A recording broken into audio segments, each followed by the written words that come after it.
Welcome. It's tea time. I'm going to have my cup of tea, and I hope that you're going to enjoy your cup of tea as well. So thank you for joining me for this discussion on communicating and selling in a televisual age. My name is Dexter Moscow, and it is my real name. It's not a stage name, although for many years I was involved with television. I was selling and teaching other people how to sell on QVC, the shopping channel. So what I would like to do today is share with you some of those ideas, some of those processes about how we sold on QVC. And in this, what I call the televisual age, where we need now all to be television and broadcasting presenters, if that's the right word. So what I want to do today is I want to share with you some of the secrets of how we sold on QVC and how now we can sell in this environment, because most of our communication now is via remote contact through this television screen for all purposes. So I'm going to make a promise to you today. I want to help you gain high-level contracts and high-level clients by using some of the processes and the kind of frameworks that I used when I taught people how to sell on QVC. And for my part, I sold millions of pounds worth of products for major brands, for major high street brands. And so I want you to be able to do the same. And the way that we're going to do it is there are no slides. It's just a face-to-face chat.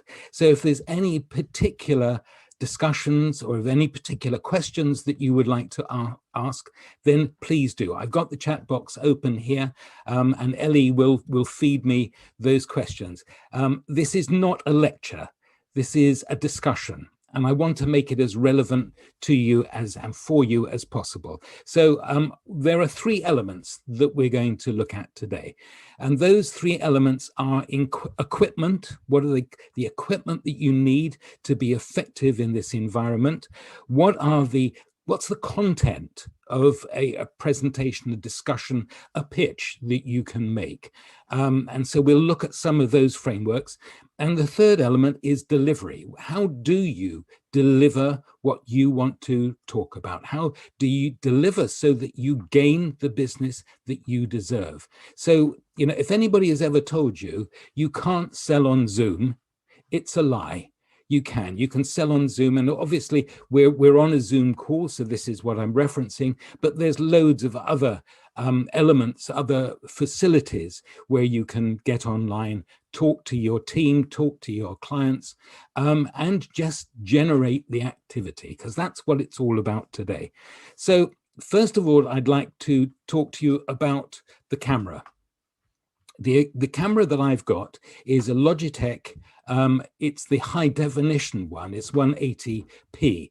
So that's what you need. You know what? You need one that is going to gather the light. It's going to be autofocus. So if you move back or you move forward from your screen, you're going to still be seen clearly. And that's the key here. People need to see you.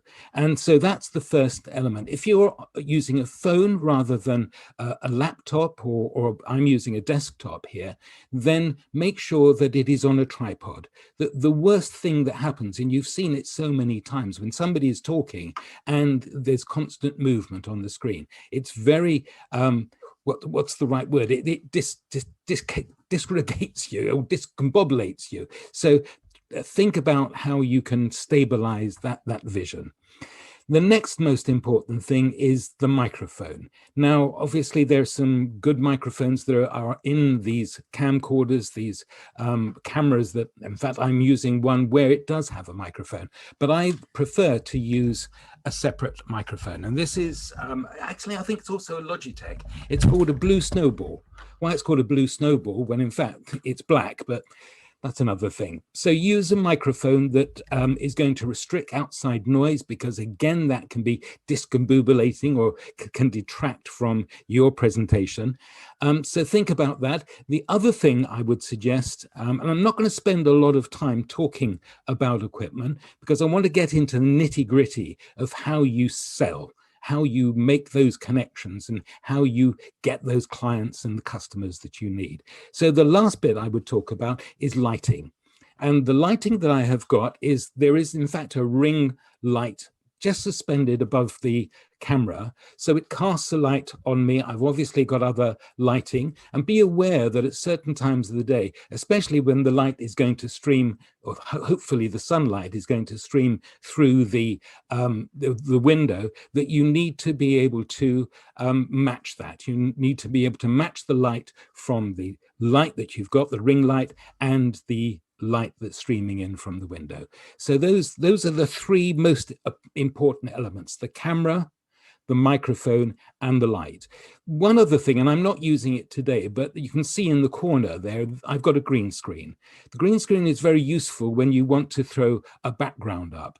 And with the green screen, it kind of stabilizes the image. So again, you know, you often see that the top of the head, somebody disappears or completely disappears. So be aware of that. If you want to use a backdrop, then a green screen is really useful to do.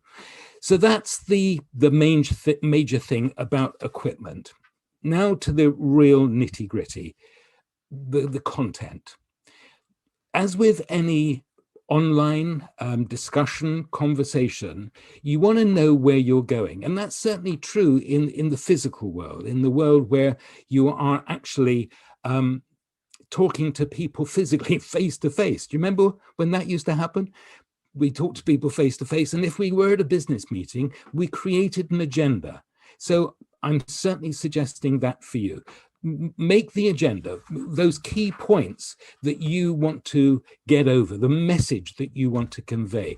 The best way of communicating your offering is to keep yourself on track. And there has to be a mutuality of purpose here. The mutuality of purpose is not just about your agenda, but what is their agenda. And this is certainly true when you are going to speak on a presentation that you're giving to a network. You know, there is so many golden opportunities out there to get your message to a much wider audience. You know, we now live in this age, unfortunately, as I said before, where the major form of communication is remote communication. So the key here is to really understand what your key message is and to present it to a much wider world, because people are coming in from all over the world to think about and listen to what you're going to say. So one of the key things, and this is a mantra that if you get nothing else from this conversation today, I want to give you this one mantra that I have. Don't tell people what you do. Tell them what you have done for others. That's the key. When you explain what you have done, the problem that you've resolved for other people, then your clients and your customers, that mutuality of purpose that I spoke about before, when you really understand what their needs are and illustrate it by your stories, and storytelling is the key, then that allows them to step into that experience and then decide whether to do business with you. Now, I think I said already that I haven't got slides. I'm not having slides in this presentation, but I have got slides if you want them, because I'm going to give you a number of frameworks that will be illustrated in these slides, and hopefully they're going to be meaningful to you. So I'm going to talk about, first of all, a 2-minute story framework. Why 2 minutes? Because the majority of people's attention span, especially now when we have this thing called Zoom fatigue. So I apologize that I'm zooming to you in this way, but that is a reality. So you've got to be able to encapsulate your ideas, encapsulate your message, encapsulate your stories very, very effectively in 2 minutes. And there are 3 elements to that storytelling framework. The first is incident, action is the second, and benefit, which actually is the key, perhaps key selling point. So the incident is the overarching situation. What is it that you were called in to see a client about? What was the problem that they will experience? And what did you actually do, the action that you took to resolve that problem? And then the benefit statement, what do they gain from it? So it could be that it is a financial gain, it is a time that they got back, that they prevented losing a talent from their team. So just think about the elements of those incident, action, benefit. And I'll break it down for you into seconds, if you like. The overarching incident should be about 15 seconds. The action that you took is the majority of that conversation. So again, that could be about 1 minute, 15 seconds.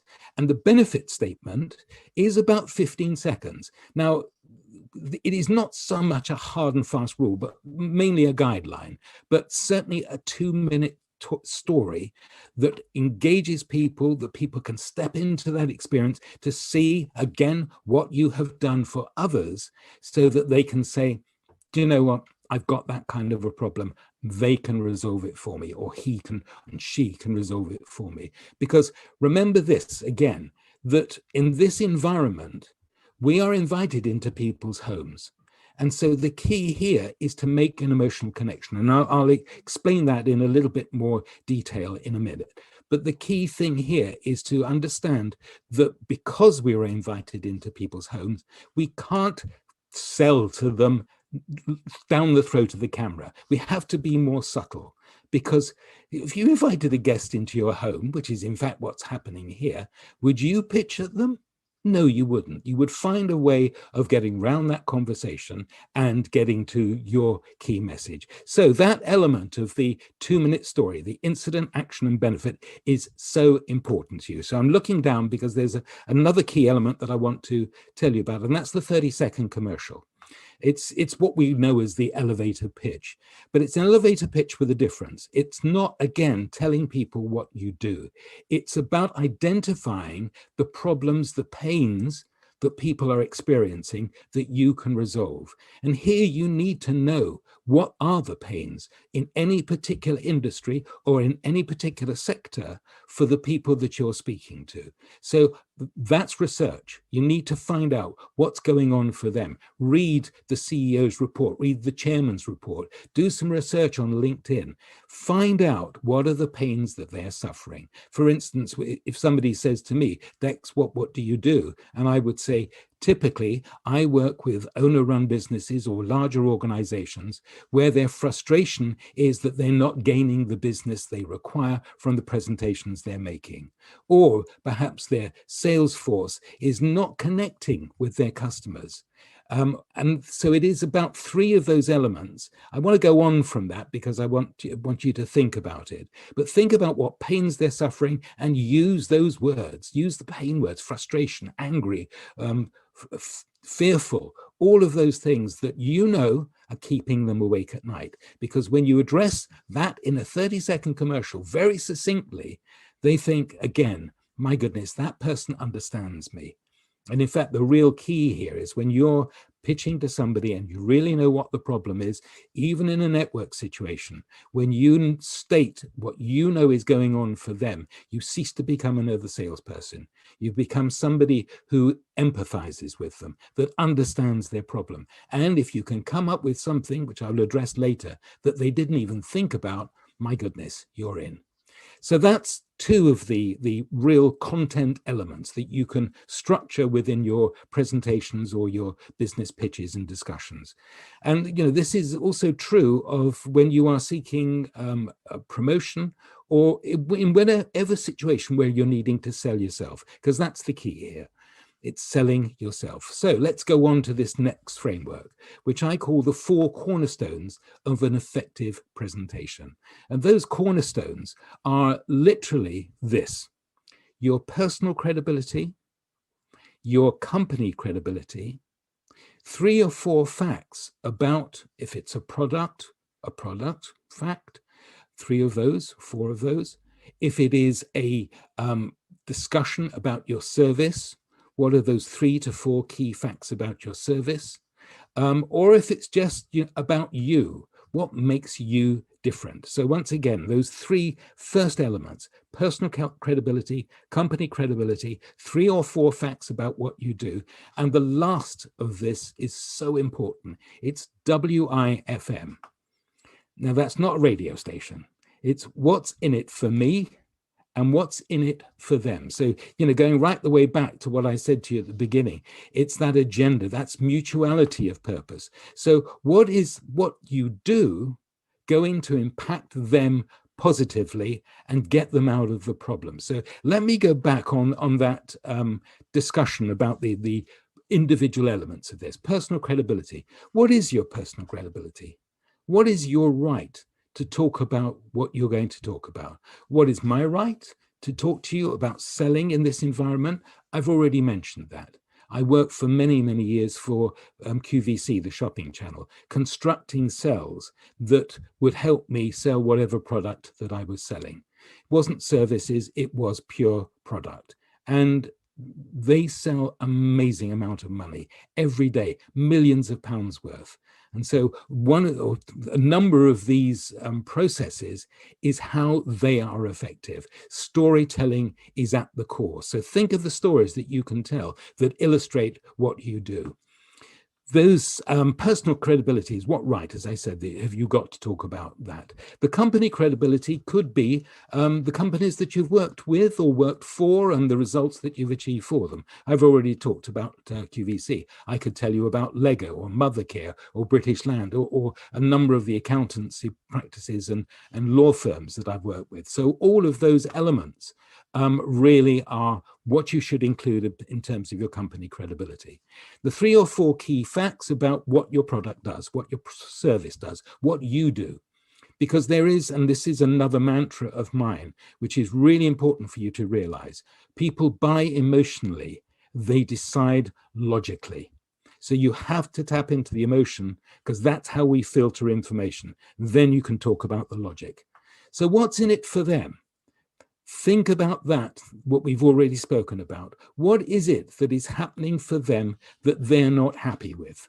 What can you do for them that will alleviate that pain? Because that's what's in it for them. And you can illustrate it again, and I make no apologies for repeating it, what you have done for others. So let's look at the last element of this discussion today, and that is delivery. How are you going to deliver the message? What are the mechanisms that you need to deliver this message? Well, first of all, delivery is about eyeline. And I don't know if you've noticed, but for the majority of this conversation, I've looked directly down the throat of the camera. Now, there is a couple of opinions of whether this is intimidating or not, but my feeling is this: if you've made that connection right from the start, then that is helpful.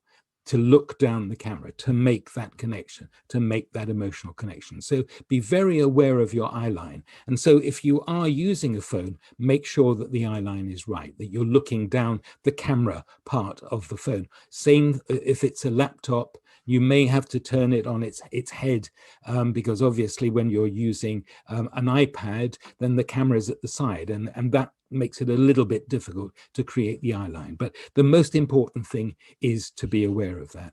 If you are coaching, if you are teaching a specific topic and you've been invited to a symposium or a conference very much like this, then think of the comfort breaks. Or the time that people need to break away from the screen. So if it's an extended presentation, if it's a presentation of about an hour, be aware of that. People may want to go and grab a cup of tea, and I'm going to do that now. Because people need to have that kind of refreshment. So again, the emotional connection, be aware. Be aware of people. Be aware of how people receive and perceive information, which actually is another topic in itself. There are 3 basic ways that people receive and perceive information. That's either very visually, or they like to hear the words and they like to process those words, or they connect emotionally. It's called kinesthetic. You've heard it, VAK, visual, auditory, kinesthetic. And in situations where people are bought into emotionally, that's the kinesthetic level. So we need, in any event, whether they are highly visual, highly auditory, or kinesthetic, feeling, then we need to be able to tap in to that experience as well. So we need to moderate our pace because visual people will want to hear the information very quickly. You need to draw pictures for them. Auditory people will like the words delivered a little bit slower so that they can process the words, because words are important to them. And the kinesthetic person will need to process the information, think about it. So be aware that when you are delivering, you need to alter your voice and your pace and use the right tonality and language. So that's the important elements there. Now I want to talk to you about the 4 E's. And I think we have enough time to do this. The 4 E's of any presentation. Emotion is the overriding E. Right the way through your presentation, you need to re-engage with people. In a live situation, you can ask them questions. In fact, there's a question that has just come up, and let's have a look. Right, okay.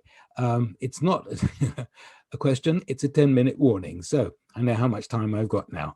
So the 4 E's, as I said, emotion runs right the way through the presentation. So be aware of how you connect with people. The next element is engagement.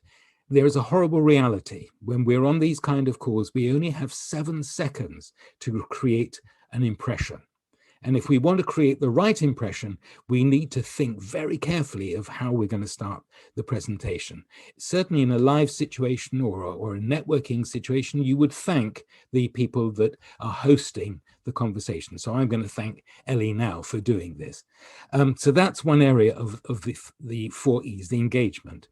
The next is enlightenment. And this is absolutely key here. Enlightenment, there are 3 elements to enlightenment. The first of enlightenment is to tell people something that they already know, because that's comforting. They feel that they're doing it right. The next element of the enlightenment is to tell them something they don't know. Do you remember right at the beginning, I said that, if you're speaking to somebody and you're wanting to sell to them, tell them something that you hadn't even thought about. That needs research, but tell them something they hadn't even thought about, because that perception changes of who you are. And the last bit of enlightenment is the most motivating, and that's FOMO, fear of missing out.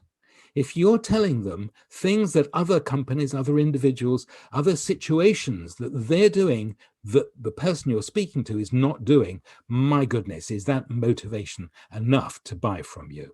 So think of those 3 areas of enlightenment: how to convey something they know, tell them something they don't know, and what is it that other people are doing that they're missing out on? Absolutely key.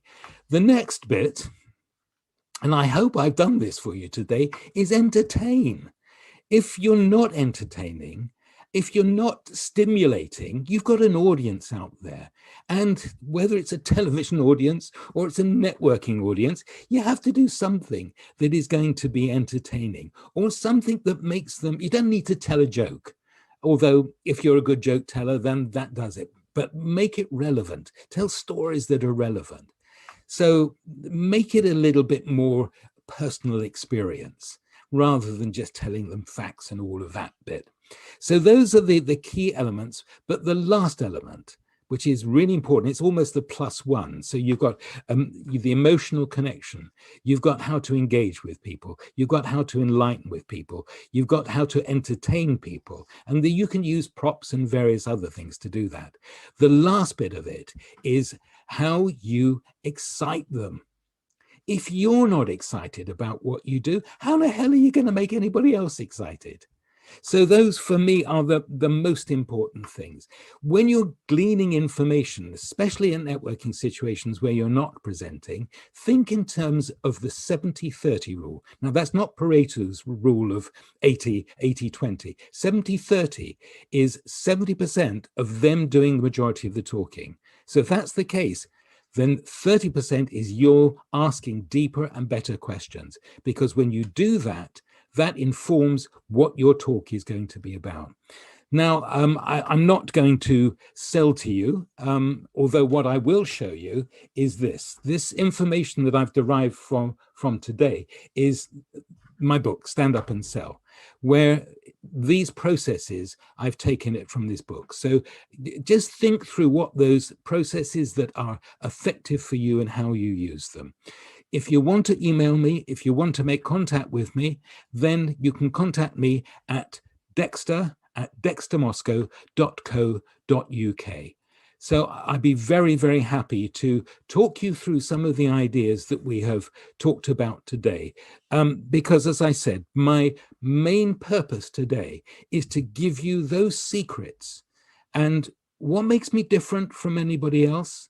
Because majority of sales coaches have never sold on TV, never had to sell to an invisible audience. And so the processes and the ideas, the distillation of years of experience working in those environments and now working in the corporate environment is what I hope has in part being able to move you forward. My whole purpose is to make sure that your mindset is right so that you feel confident to take center stage, because if you're not, you're missing a golden opportunity to sell what you're selling. And as I said before, it may be a product, it may be a service, but the first thing you need to sell is yourself. So I hope that is giving you some ideas. There obviously are various other ways. There is the 5 ways to start a presentation. It can be factual. It can be a story that you will tell. It can be something humorous that happened for you. So just think those things through. There's lots of information out there about storytelling. And the last message to you, please, please prevent you having to use PowerPoint. We are in an environment which is a personal, emotional environment. And if you don't use PowerPoint, then you make a connection. Yes, if it's illustrative, that's fine, but don't have lots and lots of words on it. And in fact, Harvard Business Review, and I was trying to find the article before, they were saying that if you use PowerPoint, people don't take in the information as much as if you speak to them. So I hope that gives you an indication of where you can go. Don't use PowerPoint as a crutch.